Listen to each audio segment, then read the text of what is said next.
What I'd like to do tonight is talk really about the period between 06 and 2010, the period really on the tail end of the last Howard government. Of course, John Howard lost government in November 2007 and was succeeded by Kevin Rudd as Prime Minister. And of course, Kevin Rudd was toppled by the current Prime Minister from office in June 2010. So we're talking really about a kind of snapshot of Australian foreign policy here when we look at it in a broad context of post-war Australian foreign policy. But I think it's quite interesting because for me this period really does illustrate what I believe to be some of the genuine philosophical differences between Labor government's foreign policy and the foreign policy of coalition governments. Shortly after assuming office, Foreign Minister Stephen Smith confirmed that the Rudd government would be pursuing what it termed as the three, what it characterised as the three pillars of foreign policy. The first pillar would be deepening Australia's long-standing bilateral alliance relationship with the United States. The second would be promoting Australia's engagement with the United Nations system. And the third would be reinforcing Australia's engagement in the Asia Pacific. Now that may sound pretty conventional, indeed in some ways it is, except the Rudd government, the newly elected Rudd government, made a very strong play for re-emphasising Australia's engagement in global governance. It had been quite critical of the Howard government for not being as engaged in global governance and particularly the United Nations as it should have been, or at least in the Labor Party's eyes. And this cuts to a very important tradition in Labor Party foreign policy, and that is that Australia as a so-called middle power, which is just a kind of nice way of saying we're a minor power with sort of middle power pretensions. We're a secondary power in the international system. We're not a great power, but we're not the Bahamas, so we're not entirely sort of irrelevant when it comes to these things. But that Australia has global aspirations. We're not just content with being a player in the South Pacific. We have global aspirations. So we see ourselves as being a bit of a mover and shaker when it comes to the United Nations system. And this is very much a kind of core principle of Labor Party foreign policy tradition. So what I want to do tonight is look at three things. Look at the regional alliance and global dimensions of the Rudd government's approach. And as my chapter sort of outlines, that's what it's really concerned with: the regional alliance and global priorities of the Rudd/Gillard governments. But I want to look at Australia's relationship with China during this period. I then want to look at the issue of Afghanistan and Iraq, and then very briefly look at the UN Security Council bid, which really goes to the global dimension. But I want to start by looking at the regional, China, the alliance, Iraq and Afghanistan, and then go on to look at the global dimension. But I think it's fair to say that it's pretty standard practice in reviews of Australian foreign policy to suggest that very little of substance actually changes from one government to the next, and that really what we're talking about here is a kind of Tweedledum, Tweedledee system where there's a bit of a difference in emphasis, but really not much of a change in fundamental direction. And I think at a superficial level that's sort of true, but if we look at the underlying philosophical differences, I think there's a bit more to it than that.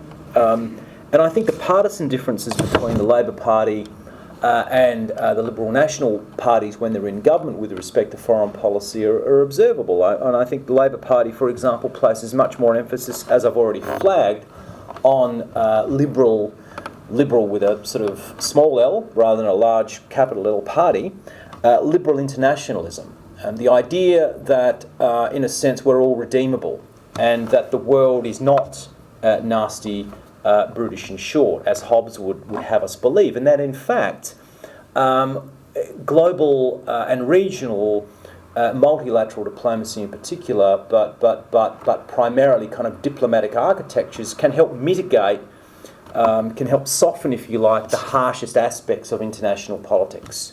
And that's fundamentally what liberals believe. They believe that that multilateral diplomacy can promote stability, can mitigate the security dilemma, as international relations experts would have it, and that economic relations between states can really promote a greater transparency and understanding. On the other hand, coalition governments traditionally have been more comfortable with seeing the world through a realist lens. And that is that really, at the end of the day, we live in an anarchical system, multilateral diplomacy isn't that effective, and that ultimately Australia really needs to put strong emphasis on its alliance relationship with its great power protectors, or protector in the current context of the United States. And that really the international system is, in fact, a system where life, particularly for secondary states, can be nasty, brutish and very short if they don't take the right precautions. So I think there is a fundamental philosophical difference between the major parties, and I think it's a difference that's been underestimated in, certainly you don't get it in media commentary, you don't actually get it in blogs very much. You occasionally get it in academic writing, but I think it's a philosophical difference that's often underplayed. So look, against that background, I'd like to start by looking at the China, what I term the China challenge for the Rudd government during its time in office.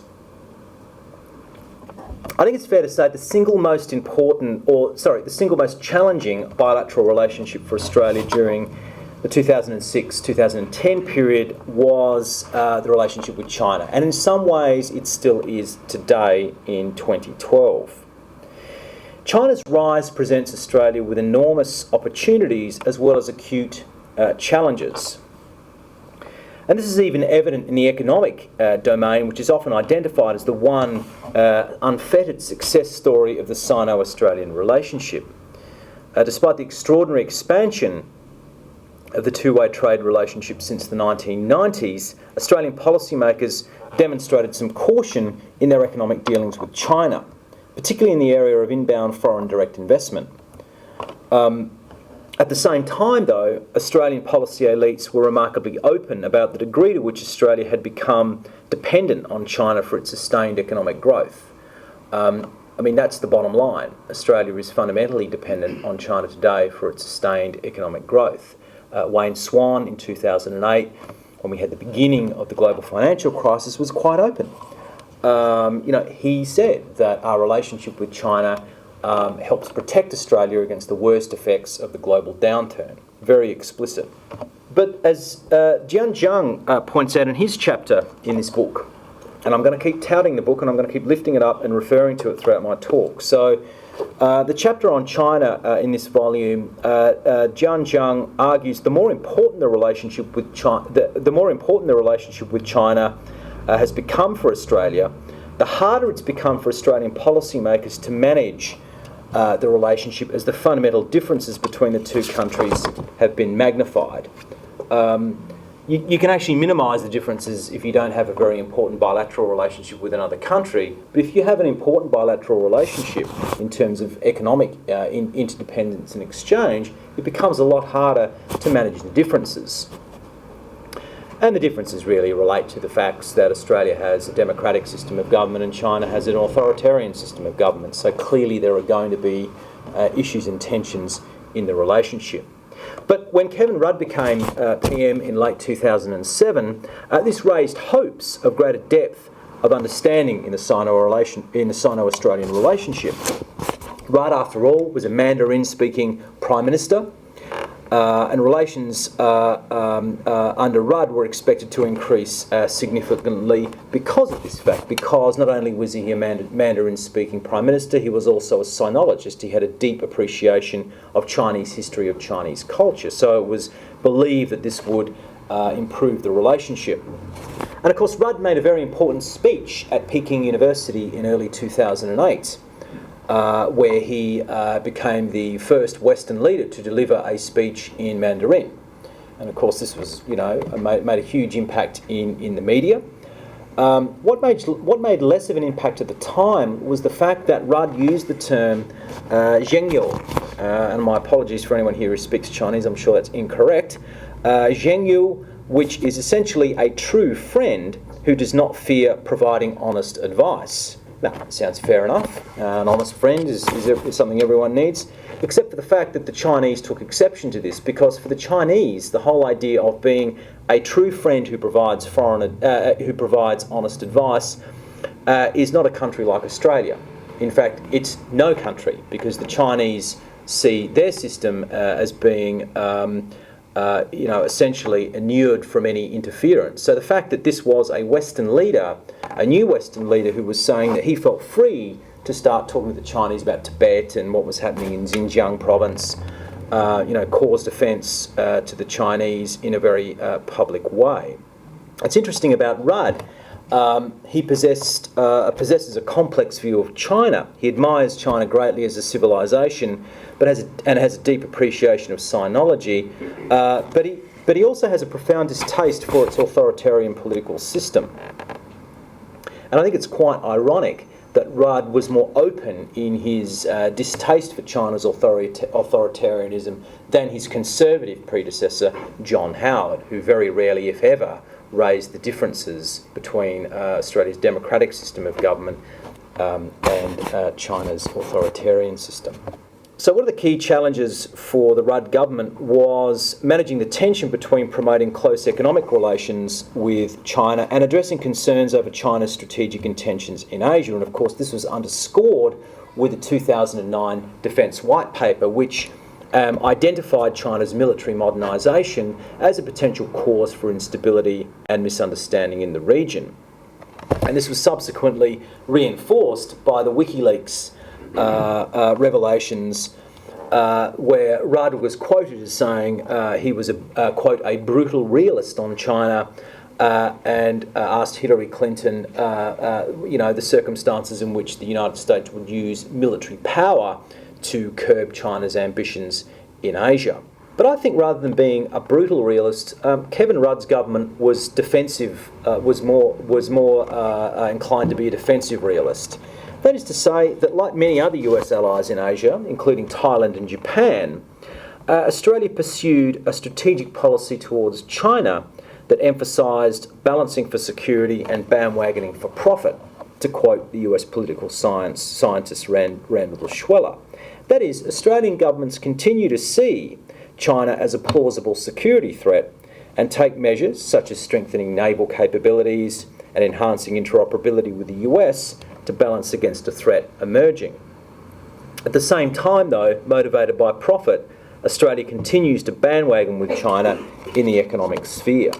We know that a major feature of the Labor Party's foreign policy platform before its election victory in 2007 was a commitment to ending Australia's military involvement in Iraq.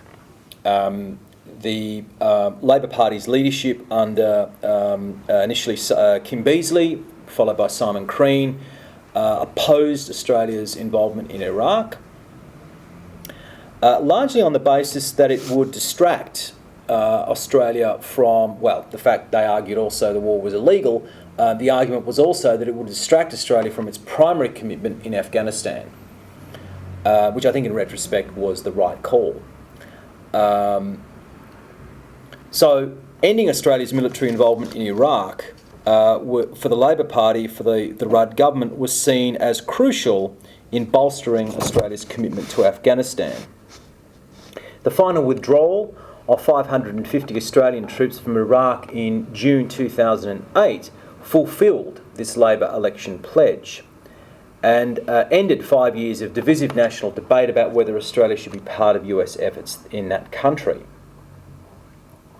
There was no evidence of any adverse reaction in Washington to the Iraq withdrawal, which was accompanied by a renewed commitment on the part of the Rudd government to stay the course in Afghanistan. The nature of Australia's commitment in Afghanistan evolved during the period under review between 2006 and 2010, largely as it had evolved between 2001 and 2006, and that is essentially reflecting policy shifts in Washington and the changing US strategy to deal with the Taliban and Al-Qaeda. As it developed between 2001 and 2009, the Bush administration's policy in Afghanistan placed priority on nation building and fostering a climate of self-sufficiency in Afghanistan. Yet progress had been a lot slower than expected, and the primary focus of the US and NATO-led International Security Assistance Force, or ISAF mission, remained denying Al-Qaeda a safe haven in the country and blunting the Taliban's ability to topple the government in Kabul. Like the Howard government before it, for the Rudd government, Australia's commitment to Allied efforts in Afghanistan was an integral component of its alliance management strategy.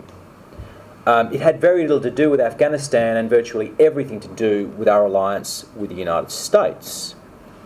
To the extent that policy judgments in relation to the nature of Australia's commitment were not at any point reached independently of alliance calculations. In a very real sense, the Afghanistan commitment exemplified the alliance dilemma for secondary powers like Australia. That is, circumventing the potential for great power abandonment by supporting them militarily in specific contingencies, like Iraq, like Afghanistan, like Vietnam, while at the same time avoiding entrapment in high-risk ventures by contributing what amounts to a tokenistic force to fly the flag. Since the original intervention, Australia's Afghanistan commitment did not exceed the high point of around 1,500 personnel. Now compare this with Canada, that had nearly twice that number deployed, the UK almost 10,000 personnel, and successive governments, including the Rudd government, resisting suggestions that Australia assume a primary command role for the security in Oruzgan province when the Dutch left. So the Rudd government essentially maintained that very small tokenistic commitment in Afghanistan, despite arguing that it would increase that commitment after the withdrawal from Iraq. And I think one of the unfortunate dimensions of all of this, and I think this was illustrated last week with the announcement of the final withdrawal phase of Australian forces from Afghanistan, is the signalled lack of debate domestically, lack of serious discussion about the strategic rationale underlying Australia's commitment. As Tanya Lyons outlines in her chapter on Africa, the Rudd government's Africa policy, the Rudd government was heavily influenced by the perceived need to burnish Australia's image in Africa as a strong supporter of development aid. It's no coincidence that the major beneficiary of government spending within the Australian within the Commonwealth government recently has been AusAid. That's not because Australia has, the Labor government has found, its soul when it comes to foreign aid. It's because AusAid is the channel through which aid is given to countries whose votes are seen as being important to Australia's prospects for the Security Council election. Or maybe I'm just too cynical. So in this vein, Australia provided large programs of technical assistance to Botswana, Kenya, Namibia and Tanzania. Nevertheless, it quickly became pretty clear how difficult the challenge would be, with Australia competing against Finland and Luxembourg for a single nomination in the Western European and others group of countries. We're in the others group, not the Western European group, unlike Finland and Luxembourg. Given that voting is by secret ballot, in fact the Australian ballot, the secret ballot was invented by Australia, reports of key voting countries committing their support to Australia's bid could be treated with a large dose of scepticism, particularly in light of the overconfident assessments of Australia's chances in the lead up to the 97-98 bid, which, as you'll all recall, was pretty much a disaster. These overconfident assessments were provided to the Howard government by the then UN Ambassador Richard Butler. And of course Australia was knocked out, I think, in the first round of voting in the 97-98 bid. Following Julia Gillard's elevation to the Prime Ministership, Foreign Minister Smith confirmed that the government will maintain its commitment to Australia's Security Council bid. In conclusion, one of the things that struck me when I was researching and writing the chapter that sought to sort of bring the regional alliance and global priorities of the Rudd-Gillard government together was how quickly many commentators dismissed Kevin Rudd's contribution to Australian foreign policy. Of all the areas that one could level criticism at the Rudd government, and there were many, to be sure, foreign policy was probably the least justified, in my opinion. The government's critics, and there were many, tended to focus on surface-level trends at the expense of looking more deeply at how Australia's external relations evolved between 2007 and 2010. So, for example, a number of observers identified regional misgivings over Rudd's Asia-Pacific Security Cooperation Initiative as evidence that the government had botched its regional engagement strategy. But the fact is that many of these misgivings came from within the region and derived purely from some ASEAN members' insecurity over potentially being sidelined by a more representative pan-regional forum. Others identified Chinese criticism of Rudd over his so-called two-faced behaviour as proof that relations with Beijing under his government were in poor shape. But it's likely that Chinese elites saw Rudd as something of an upstart for publicly challenging their record on human rights, in their own language no less, and for failing to display the sort of deference Beijing has come to expect in its dealings with secondary powers in Asia. So in conclusion, many of John Howard's critics famously dismissed his government's notable foreign policy achievements because of their ambivalence about Howard himself. They refused to separate his government's track record from what they saw as his personal shortcomings. Similarly, critics of Kevin Rudd's foreign policy need to distinguish between his personal failings and his government's 2.5-year foreign policy track record, which on global, regional and alliance management issues was generally pretty sound. Indeed, like his predecessor John Howard, the history books may be kinder to Kevin Rudd than were his contemporary critics. But then, as this volume's only Queensland contributor, I would say that, wouldn't I?